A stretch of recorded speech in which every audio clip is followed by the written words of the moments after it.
The following program contains graphic images and language. Viewer discretion is advised. Ahmaud Arbery was chased, hunted down, and ultimately executed. I told him stop until he hit me. I had nothing to do. I just nothing else I can do. Make no arrest! Make no arrest! Our position is he's committed no crime. He was a patriotic American citizen doing what anybody would have done that day. All he's done is run away from you. Run past me, yes, ma'am. And you pulled out a shotgun and pointed it at him. You think we are this small southern town, but we've got this race thing licked, you know? We're not those people. We don't want any more black pastors coming in here. This has been the most racist, languaged court case that I've witnessed. I run with Mud! I run with Mud! When they couldn't sufficiently scare him or intimidate him, they killed him. A jury of 11 whites and one black in the deep south stood up in the courtroom and said that black lives do matter.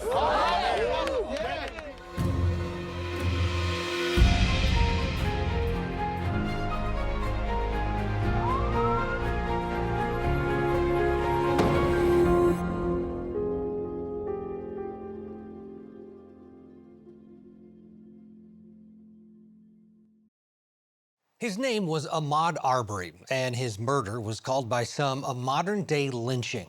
The video of his final moments, which was recorded by one of the defendants in this case, sent shockwaves around the world and forced a small coastal community to confront racial intolerance. I'm Ted Rollins, and this is Victim to Verdict, the Ahmaud Arbery case. Brunswick, Georgia is a small southern coastal city with a population of less than 20,000. The Brunswick River runs through town. High above it stands the Sydney Lanier Bridge, suspended nearly 500 feet, connecting the Golden Isles. The Golden Isles is probably from our expansive marsh grasses. This is a very eclectic, laid-back community. People get along here. 5 miles away, in Glynn County, nestled up to a much smaller waterway, the Little Satilla River, is Satilla Shores, a quiet and serene subdivision lined with Spanish moss and live oaks. Just like a multi-class neighborhood, so there's like, retired people, they're like young couples. Mostly white, not entirely white, middle-class neighborhood, really quiet neighborhood. A lot of people's houses back up to the marsh. They've got, boats and docks. Satilla Shores has a street that's a loop that goes all of the way around. The homes that are along it, you can start in one place and then end up in the same place if you're driving along it. It's nestled away in this unincorporated part of Brunswick, Georgia. There was a nearly half-acre waterfront lot on Satilla Drive that was purchased in June of 2016. An out-of-towner named Larry English was going to build his dream home. For years, because of Larry's health, the project remained unfinished.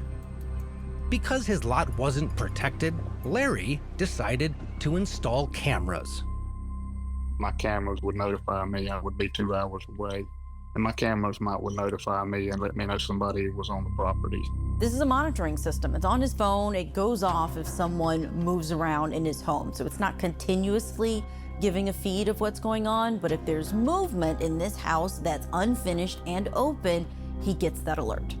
It didn't take long for the alerts to start rolling in. There was a man and a woman captured on the video, kids, and then there was this man that walked in and looked around on 4 separate occasions. Nothing was ever stolen or damaged, but Larry English decided to report the trespassers to police. His new neighbors also found out after the surveillance video was posted online. And one of the neighbors who noticed that investigation and this video are the McMichaels family.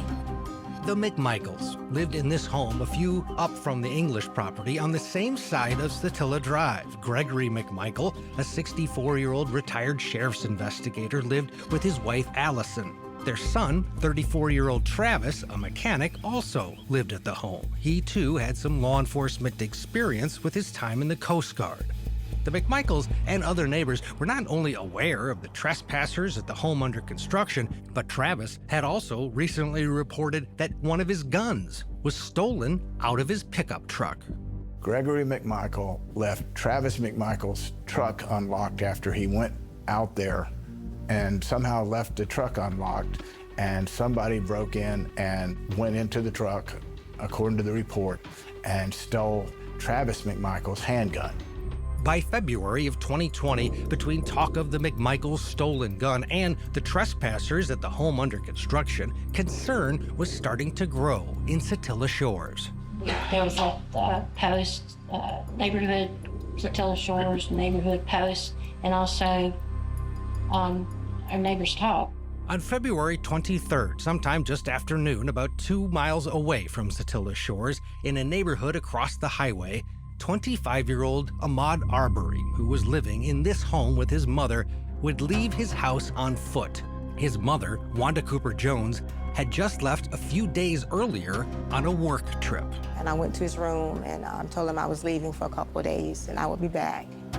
And anytime that we depart each other, it was, I love you. And I said, I love you. And he said, I love you too. And I left. That's the last time I saw him.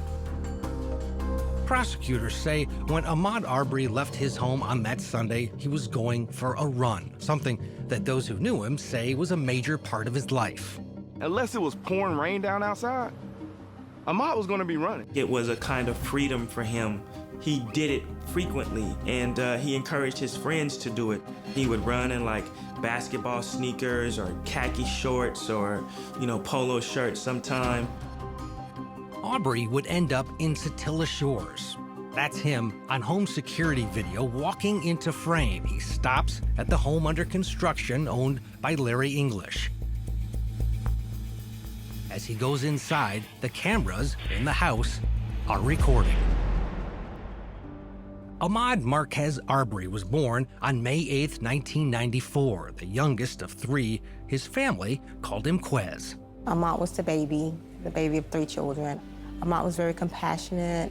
Ahmaud was a child that would come in and give me a hug and give me a kiss on the jaw, just standing in the kitchen. He was the life of the party. He wanted to make you laugh. He was my baby.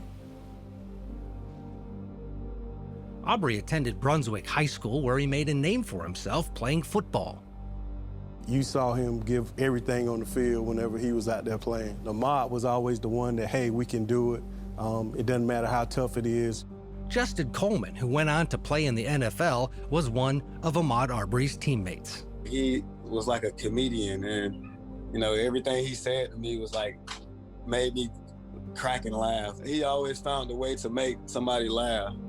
Like many others, Ahmaud Arbery had dreams of making it big in football, but given his size, his coach knew that likely that wasn't going to happen.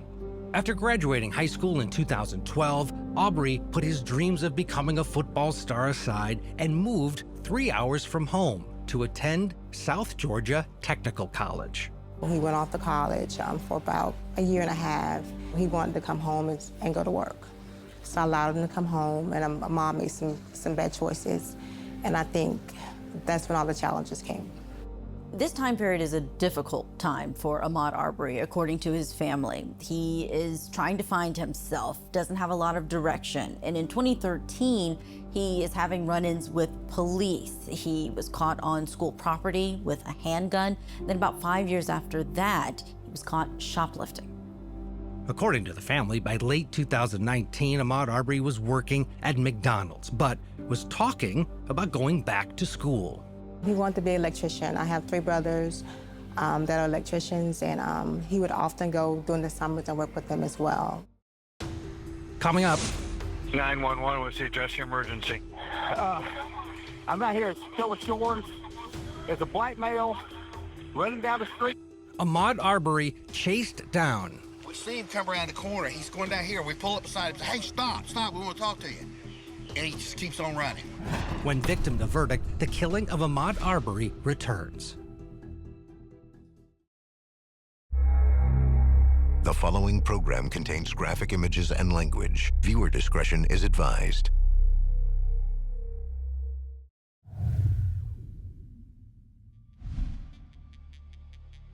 On the day that he was shot and killed, 25-year-old Ahmaud Arbery can be seen on surveillance video walking up Satilla Drive in Glynn County, Georgia. He's walking, not jogging, which some people believe is important. He then enters a home that's under construction. It's a house that neighbors knew well because it had remained unfinished for years, and the owner, Larry English, had expressed concern about trespassers. Arbery spends about 4 minutes in the house, not taking or damaging anything. He had no burglary tools, no burglary bag, no burglary mask. He had a t-shirt and shorts on. I see a guy walking in curious about a construction site, looking around and leaving. Trespassing, as far as I know, is not a capital offense. Ahmaud Arbery goes inside the house. That's an open house. It's under construction. There's no outside garage door. He can walk in multiple ways. Family always interprets that as, yes, he was going back to become an electrician, going back to school to become an electrician. And if you look, he's just sort of following the wiring and you know, I don't know if that's what he was doing or not. Arbery leaves the house and starts running up Satilla Drive, likely unaware that a man across the street, standing behind a tree, has been watching him and has called 911. And you said someone's breaking into it right now? No, it's almost open, it's under construction, and he's been caught on the camera a bunch before at night. It's kind of an ongoing thing out here. Okay, what is he doing? He's running down the street. Okay, that's fine, I'll get them out there. I just need to know what he was doing wrong. She finally says, I just need you to tell me, what is he doing wrong? I just need to know what he was doing wrong. Was he just on the premises and not supposed to be? And the man couldn't tell her. To this day, we don't know.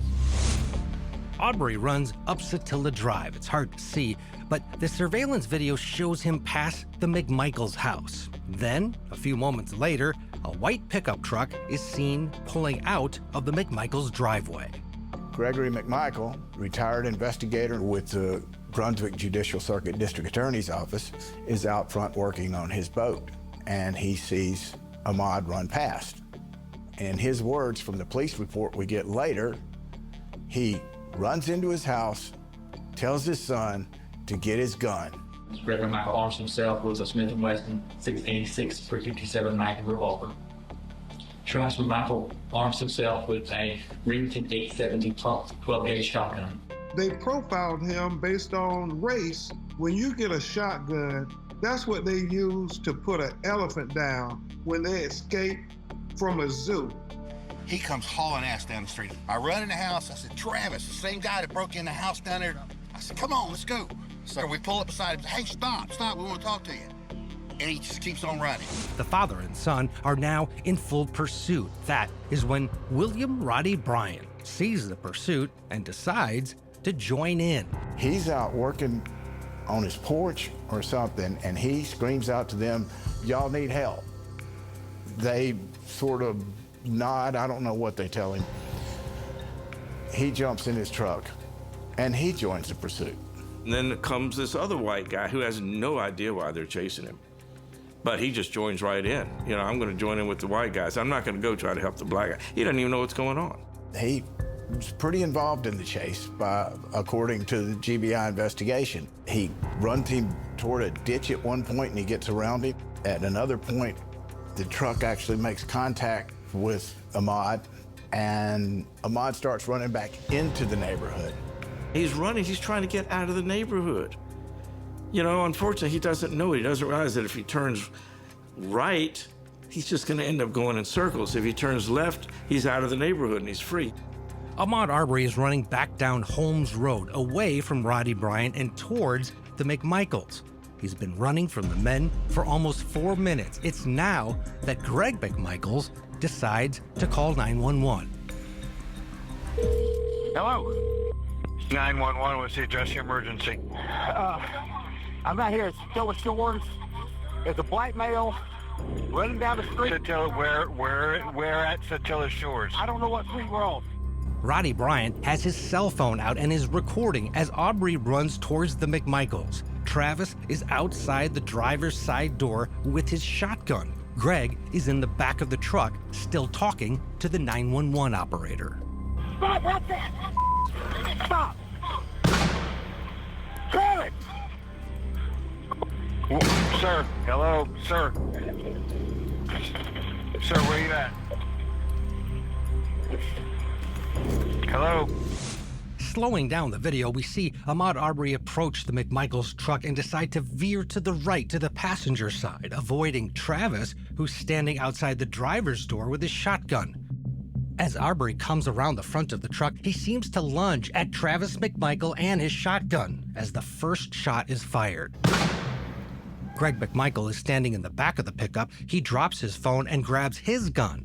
Arbery and Travis continue to fight over the shotgun as the second shot is fired out of frame. Then the third and final shot. Ahmaud Arbery staggers for a few steps before falling to the ground. Ahmaud, for whatever reasons, charges straight at Travis McMichael, who has a shotgun in his hand, and starts trying to pull it away. Ahmaud Arbery just tries to push the gun away from him that's facing him. He thought it was quick enough and strong enough that if this high-powered shotgun is right at his face, that he could push it away. Coming up, the body camera. Should we been chasing him? I don't know. Yeah. Then frustration for the family as the investigation stalls. And I said, I just want to remind you that I'm not going anywhere. When victim to verdict, the killing of Ahmaud Arbery returns. The following program contains graphic images and language. Viewer discretion is advised.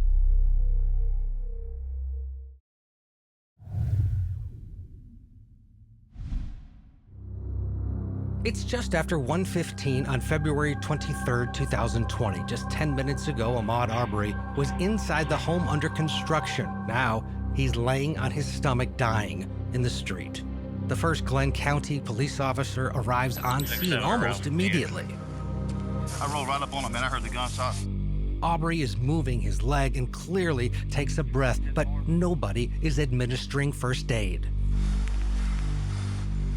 Ahmaud's on the ground, essentially bleeding out. You've seen this video? He's still alive. It's chilling to watch. And to have the body camera footage, it's incredible to see how the scene developed from a suspect there at the scene and how the officers handled it. Everyone is discussing what happened and what happens next. All right, guys, everybody's got their weapons up, correct? Everybody's got their weapons up. Okay. The second officer then arrives on scene. He does attempt to help Ahmaud Arbery. He's still breathing, man. Yeah, I know. I'm gonna try and do something for him. Got any first aid kit?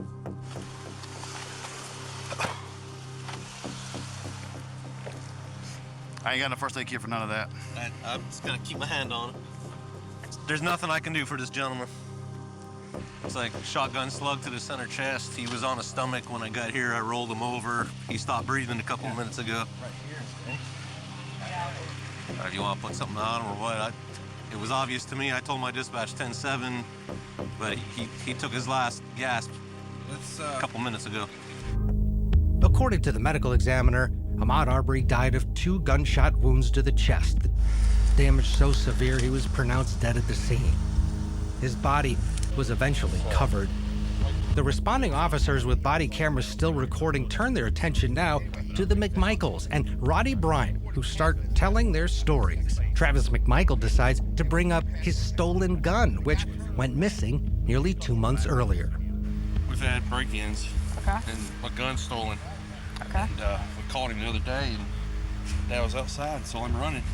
While Travis is being investigated and questioned by police, he brings up without much provocation that his gun was stolen recently out of his pickup truck. And it's not clear that there's any connection between Ahmaud Arbery and this stolen gun, but he brings it up as if he thinks it's relevant somehow to the police's investigation. Then Roddie Bryan proceeds to explain how he ended up getting involved in the chase. I'm on the porch and I see him running by and I see them come by in the white truck. I pulled out of my driveway, was gonna try to block him. But he was going all around it and I made a few moves at him. I try to imagine being in a neighborhood and seeing my neighbors, driving after a young person, and then me feeling compelled to go get in my car and join the chase. Like why would you do that? Now listen closely as Roddie Bryan talks about whether or not chasing Ahmaud Arbery was the right thing to do. Should we have been chasing him? I don't know. Yeah.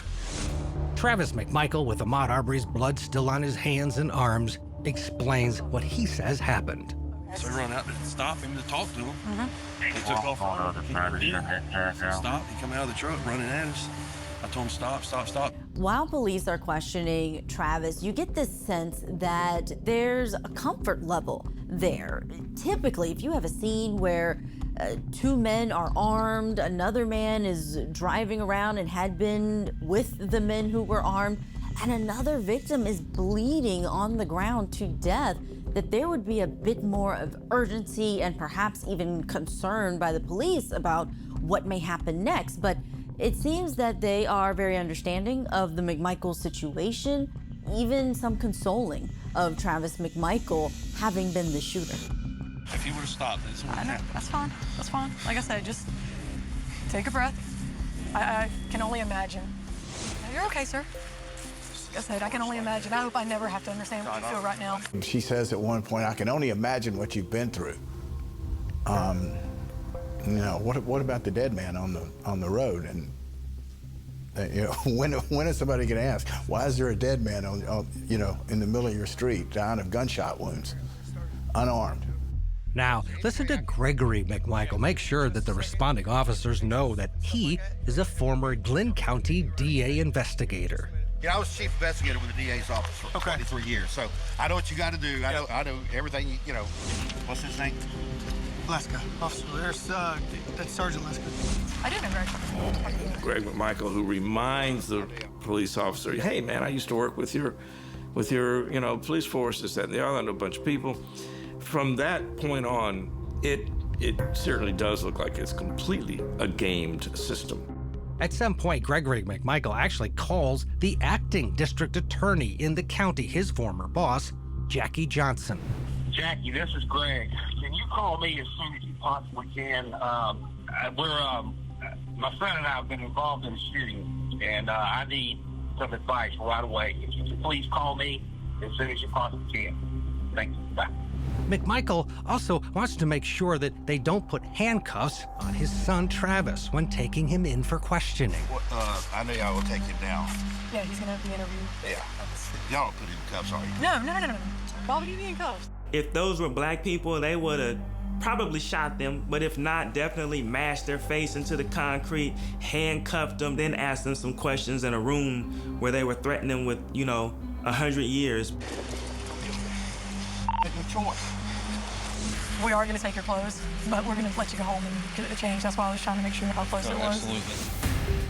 About 2 hours later, Travis and Gregory McMichael are taken to the Glynn County Police Department. The Brunswick District Attorney's Office advises investigators that no arrests are necessary. Both men are free to go home. Coming up, Ahmaud Arbery's family struggles for answers. Why was he shot? It was hard processing it because I know Ahmaud had been running for a year and a half, and he had never encountered those type problems as far as doing a break-in and anything of that nature. When victim of the verdict, the killing of Ahmaud Arbery returns. The following program contains graphic images and language. Viewer discretion is advised.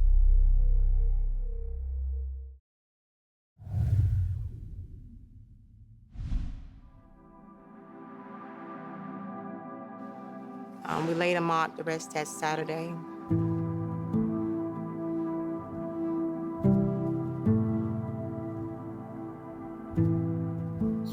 I've shared many tears. I spent a lot of restless nights, just crying, just wishing I had another conversation with Ahmaud. In the days following Ahmaud Arbery's death, through her pain and grief, Wanda Cooper Jones's motherly instincts kick in, knowing that something was off. The story that she was told that her son was shot and killed while committing a burglary just didn't make sense, and she wanted answers. So that Monday morning, I began to start making phone calls. I called the DA here in Brunswick, Georgia, Jackie Johnson's office. The local district attorney in this area is Jackie Johnson. She would have had jurisdiction over this shooting investigation if charges were filed. And she immediately recused herself because she had a connection. She was the person in charge of the office when Greg McMichael worked there as an investigator for many years. Jackie Johnson says, I cannot be involved in this, but she does contact George Barnhill in Wayne County. And Wayne County, we know, contacted the Glenn County Police Department that day. She just goes straight to Barnhill, which she really doesn't have the right to do. And she names him. So he takes it on the first day of the shooting. He takes it that afternoon. And by noon the next day, George Barnhill has declared that he sees no evidence that the three white men acted inappropriately in chasing or killing Ahmaud Arbery. I spoke to the victim's advocate, and I explained that I was told that Ahmaud's case had been transferred over, and she immediately told me that she wasn't aware that a case came over from Brunswick, Georgia. The DA, which was Barnhill, he got on the phone. He told me that the case is in my office, but it's actually closed. It's going to remain closed until the toxicology report and the autopsy is received. He orders multiple toxicology exams, not on the killers, not on Travis McMichael to see was he on anything at the time, or Greg McMichael when he impulsively and erratically says, "Got to chase this guy, let's go," or Roddie Bryan when he hops into his truck to join them. There was no evidence that Ahmaud Arbery was on anything, but he has toxicology exams done on everything, and guess what? Every single one of them negative. I began to ask him questions, and he said, "Ma'am," very nonchalantly, he said, "Ma'am, all I can tell you is your son was shot more than once with a shotgun." And I said, I just want to remind you that I'm not going anywhere. And he said, very nonchalantly again, "Who told you to go anywhere?" It's not only the family of Ahmaud Arbery that's seeking information, the local media is also asking questions. Usually more information is forthcoming from the police departments, from Brunswick or the Glenn County Police Department in situations like this. And there's just nothing more coming. When you look back at the police report, once it was eventually released to the public, you get the sense that the police, in their narrative, essentially just wrote down what the McMichaels said happened, and they wrote that down as the facts of everything that transpired. Several weeks would go by with no updates. The then district attorney, George Barnhill, announces he is recusing himself. But before he does, he sends this letter to law enforcement sharing his opinion that no charges should be filed in the case. He goes on to say that the reason for his recusal is because his son works at the Glenn County District Attorney's Office, the same agency that Gregory McMichael retired from. After Barnhill, the case lands in the hands of this man, Thomas Durden. Do you trust the new prosecutor? We're very distrustful of any prosecutor in this southeastern region of Georgia because they all know one another. Despite the changes in prosecution, the case of Ahmaud Arbery's killing remains idle for more than 2 months, and with the coronavirus dominating the headlines, it gets little to no attention in the media until early May, when the cell phone video of Ahmaud Arbery's death surfaces on social media. It was Tuesday, May 5th. I received a phone call from my attorney who told me that the video was out there. I haven't saw the full video. I saw the still shot of Ahmaud, and I can see him as he's falling down. Coming up, outrage around the world. And the McMichaels and Roddie Bryan on trial for murder. We hit the ground running Wednesday morning, and within 36 hours, we had secured warrants for 2 individuals for felony murder. When victim to verdict, the killing of Ahmaud Arbery returns.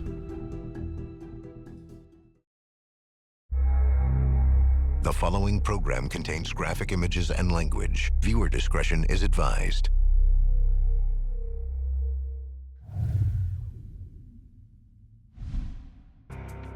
In May of 2020, more than 2 months after Ahmaud Arbery was shot and killed, no charges had been filed, and it didn't seem likely any were coming, despite the fact that investigators had seen William Roddie Bryant's cell phone video. But the ironic thing about the video is so many people saw it, investigators, district attorneys' offices, and no one made an immediate move to escalate this to charges.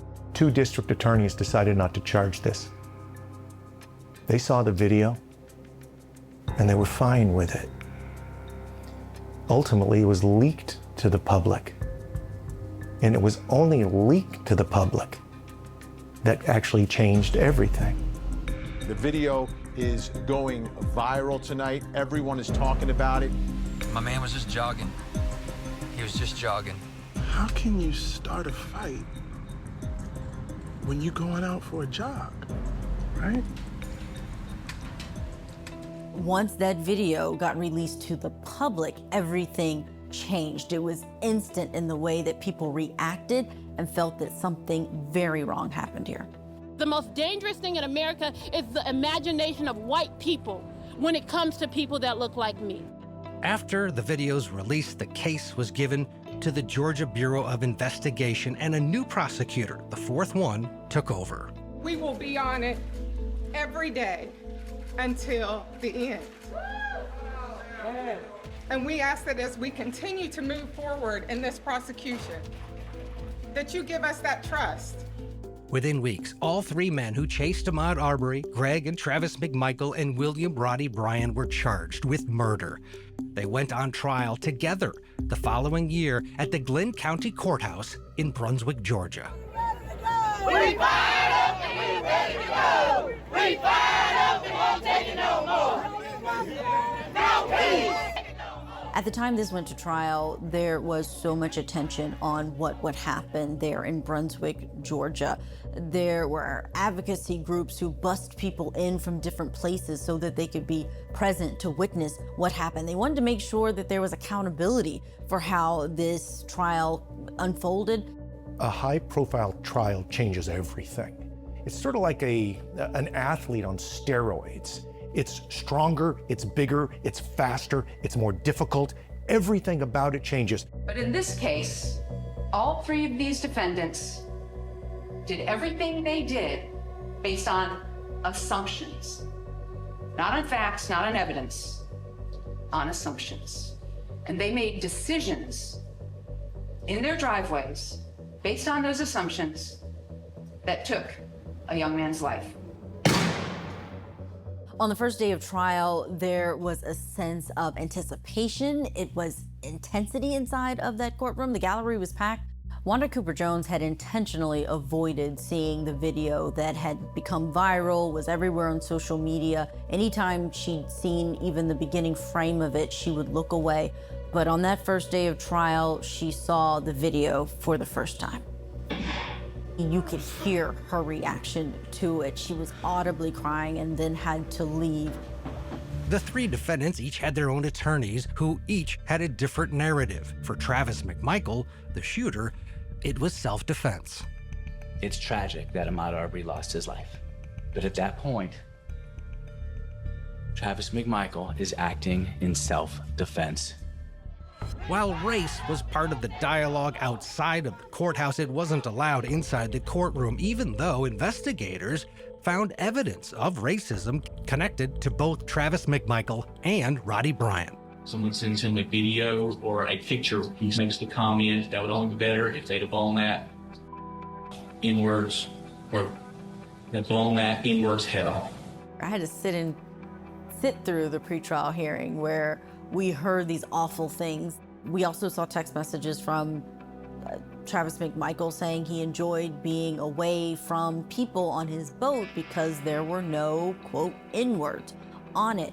It's the kind of thing that inflamed the public, and the prosecution didn't use it in the trial. And the sense you got from the prosecution was they didn't need it. The jury also never heard what William Roddie Bryan claimed Travis McMichael said after shooting Ahmaud Arbery. Mr. Bryan said that after the shooting took place, before police arrival, while Mr. Arbery was on the ground, that he heard Travis McMichael make the statement. And the more horrifying thing might be that he was actually still alive, and that those would be the last two words that he heard. N-word. To learn that after my son laid there in the streets dead, he continued to use the word that he used. Despite he had killed him, he was dead. Very, very heartbreaking. Coming up, Travis McMichael takes the stand. Do you want to testify? I do. Why? I want to give my side of the story. And the jury's verdict. Madam Foreperson, I understand you have reached a verdict as to each defendant. We have.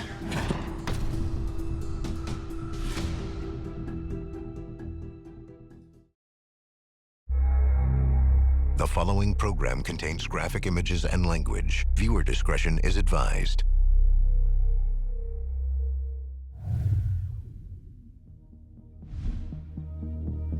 Greg McMichael, his son Travis, and William Roddie Bryan face murder charges for allegedly chasing down and killing 25-year-old Ahmaud Arbery. The trial in Glynn County, Georgia attracted people from around the country and several high-profile African-American pastors, including Jesse Jackson and Al Sharpton. To my knowledge, Reverend Al Sharpton has no church in Glynn County, never has. Obviously, there's only so many pastors they can have. And if their pastor's Al Sharpton right now, that's fine, but then that's it. We don't want any more black pastors coming in here. The way that this defense attorney decided to argue that issue was not just ridiculous, it was idiocy. That statement from Kevin Goff set off an explosive response from the community and people who are watching this case that had such strained racial undertones, that he would mention that he didn't want these civil rights icons sitting inside of the courtroom with the victim's mother just was a call to arms for other black pastors across the country to then come down to Brunswick, Georgia to show even more support.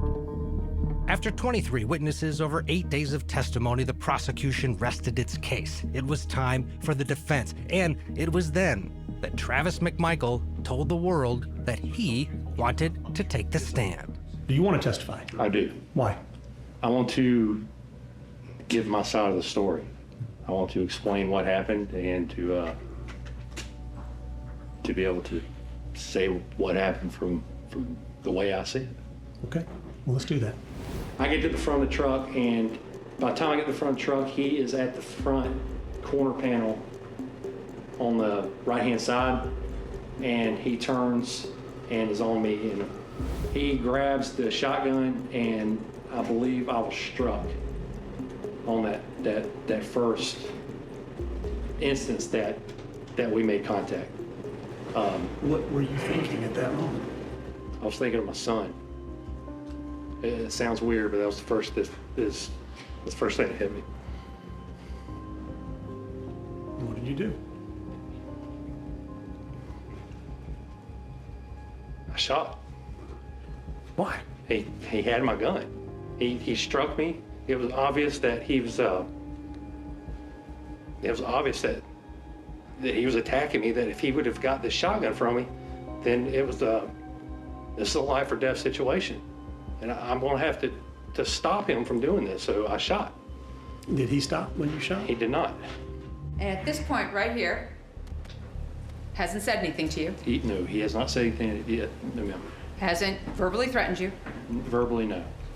Still running with his hands at his sides. Directly towards me, yes, ma'am. Hasn't pulled out a gun. Hasn't seen a weapon yet, no, ma'am. And hasn't shown you a weapon this entire time. He has not.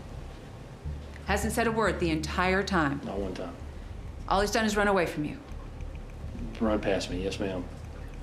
and you pulled out a shotgun and pointed it at him. After Travis was finished, Greg McMichael and William Roddie Bryan decided not to testify. It's easy for me to say this, but Roddie should have taken the stand. The thing is when you're a co-defendant, you are the other two. You are exactly the same, and they will look at you the same. You're sitting at the same tables, arguing the same case at the same time. You have to distinguish yourself and explain to the jury, you're not those guys. And Roddie was in the perfect position. He didn't even know them. Before the jury could decide the case, they listened to closing arguments where one of the defense attorneys said something outrageous. Turning Ahmaud Arbery into a victim after the choices that he made does not reflect the reality of what brought Ahmaud Arbery to Satilla Shores in his khaki shorts with no socks to cover his long, dirty toenails. During the closing arguments, when Laura Hogue makes this comment, there's almost this screeching halt that happens for everyone else who's watching the trial. It was something that had a visceral response from people in the public because her insinuation that he was in some way dirty, as if to belittle the victim, just had a really horrible effect on those who were listening and felt that that was not a way that you speak about a victim. When you start attacking a dead young man, you're on very shaky ground. The jury took just over 11 hours over 2 days to come to a verdict. We, the jury, find the defendant, Travis McMichael, guilty. We, the jury, find the defendant, Greg McMichael, guilty. We, the jury, find the defendant, William R. Bryan, guilty. It's been a long fight. It's been a hard fight, but God is good. Yes, he is. I never saw this day back in 2020. I never thought this day would come. But you know him as Ahmaud. I know him as Quez. Yes. He will now rest in peace. Amen. Thank you. Thank you. A jury of 11 whites and one black in the deep South stood up in the courtroom and said that black lives do matter. At sentencing, Wanda Cooper Jones had an opportunity to address the court and the 3 men convicted in her son's murder. He was messy. He sometimes refused to wear socks or take good care of his good clothing. I wish he would have cut and cleaned his toenails before he went out for that jog that day. I guess he would have if he knew he would be murdered. Wanda Cooper Jones launched the Ahmaud Arbery Foundation in 2020, which promotes the creation of safe spaces for Black boys to run, while honoring the memory of her son Ahmaud and his story that's impact continues, especially in the city of Brunswick, Georgia. If you go down in Brunswick, you won't have to look hard to find a mural of Ahmaud. You know, you think we are this small southern town, but we've got it. We've got this race thing licked, you know. We're not those people. This made people kind of reflect. Made people think about this, and you know, and are we paying enough attention to each other? In August of 2022, the McMichaels and Roddie Bryan were also convicted for federal hate crimes. The McMichaels were sentenced to life. Roddie Bryan received 35 years. A Justice Department spokesperson said this murder was prosecuted for what it was, a brutal, racially motivated hate crime. I'm Ted Rollins. Thanks for watching Victim to Verdict.